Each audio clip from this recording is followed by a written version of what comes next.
Okay, you all, jom Hak ni nak share dekat you all. Okay, sekarang ni telekong masuk stok lagi dekat Era Sukri. So, you all tengok.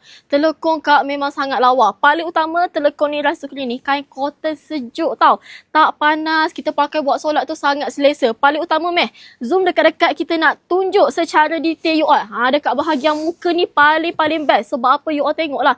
Dia punya jahitan tu kemas. Lepas tu tengok ni, ada berapa tingkat ni? 1, 2, 3, 4, 5, 6, 7, 8, 9, 10, 11, 12 jahitan di atas kepala. Sebab tu kemas. Dia punya dagu pun tinggi tau.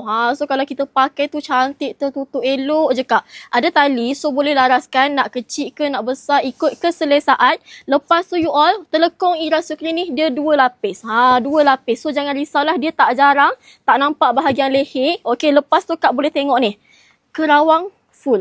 Kerawang telekong Era Sukri ni memang penuh lah. Dekat belakang ni pun lagi lebat lah. Hani tunjuk dekat-dekat. Dekat belakang ni lagi lebat, lagi cantik. You all.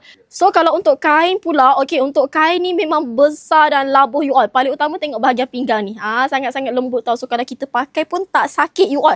Tak kisahlah besar kecil semua boleh pakai. Tak ada beberapa pilihan warna, cuma stok tak banyak. Kalau you all nak memang kena cepat. Okey, ni kita ada warna dusty green. Lepas tu boleh tengok dekat-dekat, kita ada warna putih. Warna putih ni kita ada 2. Satu putih yang betul-betul betul-betul putih, satu ni putih berwarna. Cantik you all.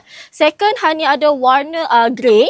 Okey, lepas tu kita ada warna nude. Warna nude ni pun cantik. Warna nude ataupun orang panggil warna teh susu lah. So kalau you all berkenan tengok video ni, cepat-cepat PS sekarang. Ada warna turquoise, warna hitam, warna emerald, warna warna purple. So yang mana berminat nak grab telekong Era Sukri ni, cepat PM laju-laju sebab stok sangatlah terhad. So sampai cepat dia dapat.